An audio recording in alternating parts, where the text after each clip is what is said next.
शेखपुरा में एक महिला पर शराब बेचने का आरोप लगा है, लेकिन उसके अबोध यानी कि छोटे छोटे बच्चों को भी जेल जाना पड़ेगा। सदर अस्पताल में पुलिस की कस्टडी में 3 बच्चों के साथ खड़ी इस महिला पर शराब बेचने का आरोप है और इसी आरोप में पुलिस महिला के साथ 3 अबोध बच्चों को भी जेल भेज रही है। 3 बच्चों की उम्र है 2 साल से 6 साल के बीच और आरोपी महिला सदर थाना क्षेत्र के वाजिदपुर गांव की है, जहां उत्पाद विभाग की टीम ने छापेमारी कर महिला को गिरफ्तार किया है, जबकि घर से महिला की सास और ससुर फरार हैं। पति किसी दूसरे शहर में मजदूरी करता है। पकड़ी गई महिला की माने तो महिला की सास शराब बेचती है, लेकिन छापेमारी में सास भाग निकली और महिला को पुलिस बच्चों के साथ पकड़कर थाने ले आई। हम नहीं बेचते हैं सर, हम सोए हुए हैं तो छत पर से ले गया उठा हमको। हम नहीं, वो कौन मैडम, कुछ मैडम लाए उठा। दरभंगा से बड़ी खबर है, जहां डीएमसीएच बॉयज हॉस्टल के मेस से शराब बरामद की गई है। मेस से 27 बोतल शराब बरामद की गई। गिरफ्तार किया गया है मेस का संचालक। डीएमसीएच के मेस से शराब की बरामदगी की ये बड़ी खबर, जहां मेस संचालक को गिरफ्तार कर लिया गया है और कुल 27 बोतल जो कि खाली शराब की बोतलें थे वो बरामद की गई हैं। डीएमसीएच के जो बॉयज हॉस्टल है उसमें जो मेस संचालित किया जा रहा है, उसके खाना बनाने के कक्ष में लगभग 20 लीटर शराब बीता थाना द्वारा रेड करके बरामद किया गया है। जो भी हैं 2 लोग वहाँ थे, जो मेस संचालक है उसके पुत्र हैं, दोनों को गिरफ्तार करके आगे कार्रवाई की जा रही है, पूछताछ जारी है। पूर्वी चंपारण में बच्चों के निवाले पर कालाबाजारियों की नजर लगी है। पूर्वी चंपारण के चिड़िया से बीजेपी विधायक लाल बाबू प्रसाद के प्रतिनिधि अभय प्रताप सिंह उर्फ गुड्डू सिंह के घर से एमडीएम का 34 बोरा चावल बरामद हुआ है। मामला पताही के परसौनी कपूर गांव का है। दरअसल एक वायरल वीडियो की पुष्टि के बाद कालाबाजारी का खुलासा हुआ। पकड़ी दयाल के एसडीओ के पास जब ये सूचना पहुंची तो इसकी जांच के लिए पताही थाने से सादी वर्दी में पुलिस को भेजा गया और इसमें मामला क्या खुलासा हो गया, मामला सत्य पाया गया। पुलिस ने गुड्डू सिंह के घर से 34 बोरा एमडीएम के चावल को बरामद किया है और विधायक प्रतिनिधि गुड्डू सिंह को गिरफ्तार कर लिया। दरअसल एफसीआई के गोदाम से 12 स्कूलों के लिए पिकअप से चावल भेजा गया था और वायरल वीडियो में ट्रक से पताही के परसौनी कपूर गांव में चावल उतारते लोगों की तस्वीरें दिख रही हैं।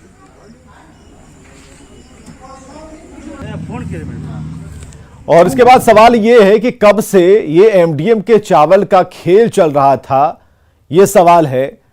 सवाल यह भी है कि जो चावल की कालाबाजारी है उसमें कितने और लोग जुटे हुए, कितने और चेहरे हैं इसके पीछे। सवाल यह है कि बच्चों के निवाले पर किस किस लोगों की नजर है और क्या ऊपर तक इसके कालाबाजारी के तार जुड़े हुए हैं।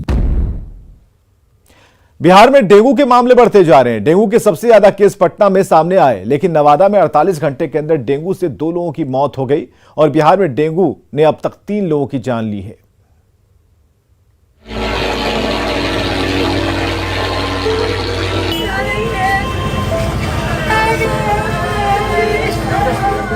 बचाव की तैयारी है लेकिन वो नाकाफी है।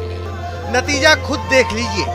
रोते बिलखते ये वो परिजन हैं जिनके अपने को डेंगू के डंक ने ले लिया। तस्वीरें नवादा की हैं। नवादा में 48 घंटे में डेंगू से 2 लोगों की मौत हो गई।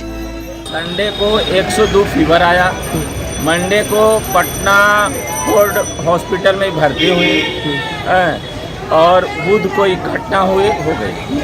मात्र 1 दिन ट्रीटमेंट चला और इनका जो है डेथ कर गया डेंगू से। डेंगू की चपेट में सिर्फ नवादा ही नहीं है, बिहार के कई जिलों के लोगों को डेंगू का दंश झेलना पड़ रहा है। बेगूसराय सदर अस्पताल में एक साथ 8 मरीजों में डेंगू की पुष्टि हुई है, लेकिन सबसे खराब हाल बिहार की राजधानी पटना का है। गर्दनीबाग अस्पताल का हाल देख लीजिए, हालात का अंदाजा खुद ब खुद हो जाएगा।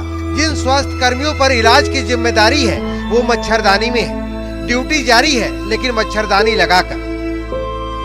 तो कुल मिलाकर इस अस्पताल के भी कई कर्मी जो है डेंगू की चपेट में आ गए हैं। साथ ही जो स्वास्थ्य कर्मी हैं उनके परिजन भी अब चपेट में आने लगे हैं। आंकड़े की अगर बात करेंगे तो बिहार में 4000 के आसपास आंकड़ा पहुंच गया है, जबकि राजधानी पटना सबसे संवेदनशील बन गया है। नर्सों की माने तो अस्पताल के आसपास कचरा डंपिंग यार्ड है, जिसकी वजह से मच्छर बहुत ज्यादा है। मजबूरी में डेंगू से बचने के लिए मच्छरदानी लगाकर ड्यूटी करनी पड़ रही है। मच्छरदानी के अंदर है। हाँ, मच्छरदानी में जो पुर्जा है उसका दवाई लिखना पड़ता है। हम लोग मच्छर बहुत है क्या? बहुत मच्छर है। मेरे ही घर में 2 पॉजिटिव है डेंगू का। अब जरा सोचिए, जिस राज्य में मच्छरदानी के अंदर से डेंगू के मरीजों का इलाज होगा, वहाँ के हालात कैसे होंगे। न्यूज़ 18 के लिए पटना से रजनीश कुमार, बेगूसराय से संतोष और नवादा से अनिल विशाल की रिपोर्ट।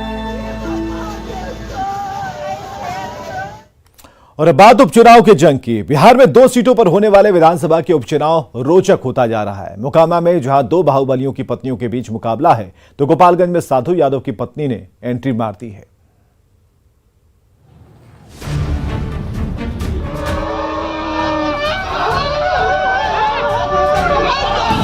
के मैदान में सब जायज है। उपचुनाव की रणभेरी तो पहले ही बच चुकी थी। लड़ाई तब और दिलचस्प हो गई जब गोपालगंज उपचुनाव के लिए पूर्व सांसद साधु यादव की पत्नी और तेजस्वी यादव की मामी इंदिरा यादव ने बीएसपी के टिकट पर नॉमिनेशन कर दिया। विकास मुद्दा है, जो अधूरा काम बाकी है उस सब के लिए पूरा करने। तेजस्वी जी की पार्टी भी लड़ रही है, तो आशीर्वाद हुआ कि नहीं? मामी का आशीर्वाद हुआ कि नहीं? उस पर कुछ नहीं बोलेंगे। अब बड़े जीजा जी अब दीदी से आशीर्वाद लेंगे, आशीर्वाद लेना चाह रहे हैं।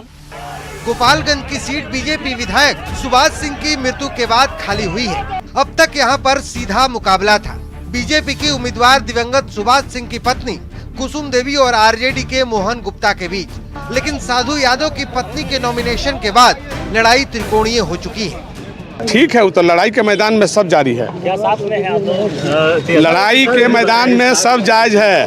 चलिए, मामा का आशीर्वाद होगा कि नहीं? मामा का आशीर्वाद सब सब सब सब लड़ाई के मैदान में सब जारी है, सब जायज है। चलिए, सब जायज है, सब जायज। दरअसल 2020 में गोपालगंज विधानसभा सीट पर हुए चुनाव में बीजेपी के सुभाष सिंह को 77,791 वोट मिले थे, जबकि बीएसपी के साधु यादव को 41,039 वोट मिले थे। कांग्रेस के आसिफ कपूर तीसरे स्थान पर थे, जिन्हें 36,460 वोट मिले थे। जाहिर सी बात है 2020 में भी साधु यादव ने अपने बलबूते पर ही 41,000 से ज्यादा वोट जुटाया था और महागठबंधन के कांग्रेस उम्मीदवार को ढकेलकर तीसरे स्थान पर कर दिया था। 2022 में भले ही जेडीयू आरजेडी का गठबंधन हो गया हो और गोपालगंज सीट आरजेडी के खाते में चली गई हो, लेकिन आरजेडी की राह आसान नहीं दिख रही है, क्योंकि एक तरफ बीजेपी उम्मीदवार को सहानुभूति वोट मिलने का अनुमान है, तो दूसरी तरफ साधु यादव ने भांजे का खेल खराब करने के लिए पत्नी को मैदान में उतार दिया है। न्यूज़ 18 के लिए गोपालगंज से गोविंद कुमार की रिपोर्ट। गोपालगंज विधानसभा उपचुनाव में एआईएमआईएम ने भी उम्मीदवार उतारा है। पार्टी ने पूर्व मुखिया अब्दुल सलाम को अपना उम्मीदवार बनाया है। पार्टी के प्रदेश अध्यक्ष अख्तरुल ईमान ने कहा कि चुनाव में आरजेडी के एमवाई समीकरण को झटका लग सकता है। इधर आरजेडी ने एआईएमआईएम के उम्मीदवार उतारने पर निशाना साधा और साथ ही इशारों में बीजेपी को मदद पहुंचाने का आरोप लगाया। सलाम साहब जो पहले मुखिया भी थे, असलम मुखिया के नाम से जाने जाते हैं, हमारे मजबूत सिपाही हैं, वहाँ पर पार्टी के मजबूत वर्कर हैं, काफ़ी विश्वास है, बड़ा सामाजिक काम है उनका। किसने कहा महागठबंधन का? आप महागठबंधन इसके माने कि महागठबंधन एमआईएम को कमज़ोर कर दे तो कोई बात नहीं, और वो इलेक्शन लड़े तो उनके लिए बड़े दुख की बात है। महागठबंधन ने मुझसे मशवरा तो नहीं किया कि मैं उसको कमज़ोर कर रहा हूँ। सवाल ये पैदा होता है कि बीजेपी का खौफ दिलाकर लोग कब तक अक़लियतों को ठगते रहेंगे कि आप बीजेपी के बी टीम के तौर पे। अरे कौन लोग कहते, कौन बेईमान लोग कहते हैं, बताइए कौन है? किसी को सर्टिफिकेट लेने की जरूरत है? कौन लोग किसके बीजेपी के साथ है, कौन किसके महागठबंधन में है, ये दुनिया नहीं देख रही है क्या? महागठबंधन गोपालगंज और मोकामा में प्रचंड बहुमत के साथ उपचुनाव जीतेगी। भारतीय जनता पार्टी को जिस रूप में कसरत करना है कर ले। 80% मतदाता महागठबंधन के पक्ष में लामबंद है। आप अगर द्वार खोलना चाहते हैं, किसी को दूसरे रास्ते से ला करके चुनाव लड़ना चाहते, लड़ा सकते हैं। जो पार्टियां भारतीय जनता पार्टी के लिए अगर प्रत्यक्ष रूप में काम करने के लिए आगे बढ़ना चाहती है, ये लोकतंत्र भैया, कोई किसी पर पहरा लगा नहीं सकता, लेकिन जनता। आरजेडी के नए प्रदेश अध्यक्ष को लेकर जल्द ही घोषणा हो सकती है। 2 नाम रेस में आगे हैं, शिवचंद्र राम और अब्दुल बारी सिद्दीकी। और सिंगापुर जाने से पहले लालू प्रसाद ने शिवचंद्र राम को बुलाकर मुलाकात की थी और इसके बाद उनका नाम रेस में सबसे ऊपर चल रहा है, लेकिन वो फिलहाल कुछ भी बोलने से बच रहे हैं। कौन होगा आरजेडी का नया प्रदेश अध्यक्ष? शिवचंद्र राम या अब्दुल बारी सिद्दीकी? आरजेडी प्रमुख लालू प्रसाद के साथ शिवचंद्र राम की मुलाकात की ये तस्वीर मंगलवार की है। सिंगापुर जाने से पहले लालू प्रसाद ने मीसा भारती के आवास पर बुलाकर शिवचंद्र राम से मुलाकात की और अपना आशीर्वाद दिया। सूत्र बताते हैं कि आरजेडी प्रदेश अध्यक्ष के लिए शिवचंद्र राम का नाम करीब करीब फाइनल है, लेकिन शिवचंद्र राम कुछ भी बोलने से बच रहे हैं। शिवचंद्र राम इस मसले पे कुछ भी नहीं बोल रहे हैं। जब उनसे संपर्क साधा गया तो उन्होंने साफ तौर पे इस पे कुछ भी कहने से इनकार किया। हालांकि आरजेडी प्रदेश अध्यक्ष की रेस में एक नाम और चल रहा है, उसके बारे में भी बताएंगे। पहले शिवचंद्र राम को जान लीजिए। वैशाली जिले से आते हैं शिवचंद्र राम। राजा पाकड़ विधानसभा से रहे विधायक। 2015 से 17 की नीतीश सरकार में मंत्री रहे। 2020 के विधानसभा चुनाव में हुई हार। पार्टी में इनकी पकड़ काफी मजबूत है। दलित समाज से आते हैं शिवचंद्र राम। फिलहाल रविदास चेतना मंच के अध्यक्ष हैं। युवा आरजेडी के प्रदेश अध्यक्ष रह चुके हैं। आरजेडी के प्रदेश अध्यक्ष की रेस में दूसरा नाम पार्टी के वरिष्ठ नेता अब्दुल बारी सिद्दीकी का है। बिहार के वित्त मंत्री रह चुके हैं सिद्दीकी। आरजेडी की तरफ से नेता प्रतिपक्ष भी रहे। 7 बार विधानसभा का चुनाव जीते। पहली बार साल 1977 में चुनाव जीते। कर्पूरी ठाकुर की सरकार में संसदीय कार्य मंत्री रहे। 80 के दशक से अलग अलग सरकारों में मंत्री रहे।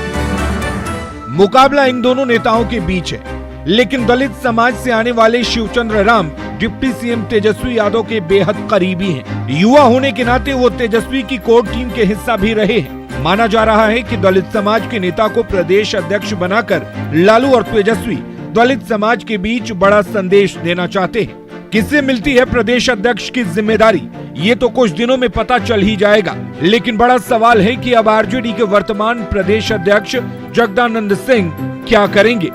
न्यूज 18 के लिए पटना से अमित कुमार की रिपोर्ट। वन एवं पर्यावरण मंत्री तेज प्रताप यादव पटना के सर्कुलर रोड से जाने के दौरान रास्ते में मृत मोर को उन्होंने देखा। इसके बाद उन्होंने तुरंत वन विभाग के अधिकारियों को सूचना दी। इसके बाद वन विभाग के अधिकारी मौके पर पहुंचे और उस मोर को अपने साथ लेकर गए। मोर की मौत कैसे हुई, इसकी पड़ताल जारी है। लालू के बड़े लाल और मंत्री तेज प्रताप ने खुद के साथ चमत्कार होने का दावा किया। तेज प्रताप के मुताबिक मंगलवार की शाम तेज प्रताप अपने कमरे में साईं बाबा का सीरियल देख रहे थे और उसके बाद वे ध्यान में थे। उन्होंने साईं बाबा को याद करते हुए कहा कि काश कि उन्हें आशीर्वाद स्वरूप उनका उदी यानी कि भभूत मिल जाए। इसके बाद वे आज अपने आवास स्थित कार्यालय में गए तो टेबल पर उन्हें शिरडी के साईं बाबा से आया भभूत का पैकेट मिला, जिसे तेज प्रताप ने अपने ऊपर साईं बाबा और भगवान श्री कृष्ण की कृपा बताई और जल्दी उनके दर्शन के लिए शिरडी जाने की बात कही। कि पूरे अपने जिंदगी में और पूरे लाइफ में ऐसे चमत्कार को मैंने नहीं देखा है और आज हमने इस चमत्कार को देखने का काम किया है। बल्कि उसको हमने जब चमत्कार को देखा तो अपने दिल में भी ये चीज उतारने का स्पष्ट हो गया है हमारे दिल में कि शिरडी के जो साईं बाबा हैं वो अद्भुत में भगवान हैं और वो चमत्कारी पुरुष थे उस समय में। कल दिल से याद किया बाबा को और दिल से याद करने के बाद साईं बाबा को हमने स्मरण किया बाबा का कि बाबा आप हमें भभूत दीजिए, भभूत उदी, जो बाबा उदी लगा करके सबको ठीक करते थे शिरडी में। और ये उदी का इतना बड़ा महत्व है कि उदी से हर एक बीमारी हर एक रोगों का नाश होता है बाबा की उदी से।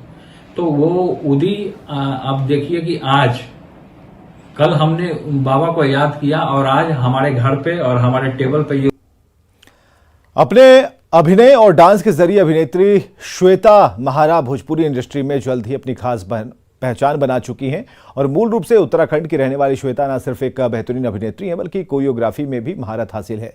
श्वेता महारा से बातचीत की न्यूज 18 संवाददाता रजनीश कुमार ने। आपको मिलवाने जा रहे हैं भोजपुरी इंडस्ट्री की सनसनी गर्ल श्वेता महारा से, जो उत्तराखंड की रहने वाली हैं लेकिन भोजपुरी से मोहब्बत है और आज सुर्खियों में है। श्वेता जी क्या कहेंगी, भोजपुरी इंडस्ट्री में कैसे अपने करियर को चुना? सबसे पहले न्यूज़ 18 बिहार के सभी दर्शकों को मेरा प्रणाम, नमस्कार एंड पहलाग। और सभी दर्शकों को यही कहूँगी जिस तरीके से आप मुझे प्यार करते आए हैं आगे भी ऐसे करते रहें। बिल्कुल कहा जाए अगर तो एक से बढ़कर एक आपने वीडियो जारी किया, हिट कर गया। कैसे दर्शकों के बीच आपने जगह बनाई? आई थिंक थोड़ा अलग फ्लेवर था, शायद इसलिए मैंने जगह बनाई और यहाँ के लोगों ने बहुत प्यार दिया मुझे मैंने कभी एक्सपेक्ट नहीं किया था। एक गाना किया था, मैंने सोचा ठीक है, ओके फाइन, बट इतना प्यार मिला फिर मैं नहीं छोड़ पाई भोजपुरी। पहाड़ पर रहने वाली लड़की, उत्तराखंड पिथौरागढ़ की रहने वाली लड़की के लिए भोजपुरी डायलॉग कितना टफ रहा? सबसे अच्छी बात तो यहाँ पे ये है कि जितने भी डायरेक्टर, प्रोड्यूसर, स्पेशली एक्टर्स होते हैं, वो मुझे बहुत हेल्प आउट करते हैं इस चीज़ में। सो उन लोगों की कोऑपरेशन की वजह से ही कर पा रही हूँ मैं। डांस के साथ साथ अच्छी कोरियोग्राफर भी हैं आप। अच्छा, कोचिंग भी चलाती हैं, बच्चों को आप डांस भी सिखाती हैं? जी हाँ, मेरा डांस स्टूडियो है दिल्ली में, तो वहाँ पे करते हैं हम लोग। बिहार को लेकर क्या अनुभव रहा? बिहार मुझे बहुत पसंद है पहले से ही, क्योंकि मैंने यहाँ के छठ के गाने स्पेशली जो देखे थे, और लॉलीपॉप सॉन्ग मेरा बहुत फेवरेट रहा है। अच्छा ठीक है, क्रीम पाउडर ही सुना दें। हाँ क्रीम पाउडरा घसनी की लेने, हाँ क्रीम पाउडरा घसनी की लेने, मेरी निर्मला तू समझी की लेने, मेरी निर्मला तू समझी की लेने, हाँ सब निस गई आने की लेने, हाँ सब निस गई आने की लेने, मेरी निर्मला तू समझी की लेने। आप बता दीजिए क्या कंडीशन है, हम भी चाहते हैं, और बाकी जो नई जो एक्ट्रेस बनना चाहती है, न्यू कमर, उनके लिए एक मैसेज होगा श्वेता की तरफ से, क्या कंडीशन है? हाँ 3 बताऊं? ठीक है। सो पहली तो टर्म्स ये हैं कि कोई भी अश्लील गाना नहीं होना चाहिए, मुझे फोर्सफुली वहाँ बोला ना जाए कि ये हो रहा है वो हो रहा है। पहले तो मैं क्लीन चिट लेती हूँ कि भाई हाँ कैसा गाना है या कैसी मूवी है, स्क्रिप्ट पहले सुनती हूँ तो रहता है। एंड सेकेंड थिंग कि जो इंटीमेट सीन मैं नहीं करती हूँ, तो ये मेरा है। और ड्रेसेस तो देखिए क्या होता है ना कि हम एक आर्टिस्ट है, तो हमें हर तरीके की ड्रेस पहननी पड़ती है, तो ज़रूरी नहीं है बिकनी पहनने वाली अश्लील ही हो, है ना। हमारा जो मिस इंडिया, मिस वर्ल्ड है, वो भी जाती हैं, रैम वॉक करती हैं, सुपरस्टार बन जाएंगी, आपको भरोसा है? हाँ, बिना किसी दबाव, बिना किसी प्रेशर। देखिए जहाँ पे एक सिचुएशन होती है, अगर इफ कोई किसिंग सीन है वो सिचुएशनल है, तो वो एक आर्टिस्ट को करना पड़ेगा, बट जो फिजूल की चीज़ें हैं वो नहीं हो पाती हैं, वो नहीं करेंगे। जाहिर है न्यू कमर के लिए एक बड़ा मैसेज भी है कि भोजपुरी से अश्लीलता को दूर भगाना है तो श्वेता महारा की बात पर जरूर चलना है। कैमरामैन अजय दुबे के साथ रजनीश कुमार, न्यूज़ 18 पटना।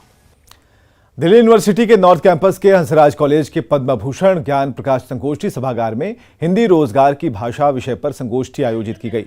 ये परिचर्चा आचार्य हजारी प्रसाद द्विवेदी मेमोरियल ट्रस्ट और हंसराज कॉलेज के संयुक्त तत्वावधान में आयोजित की गई थी।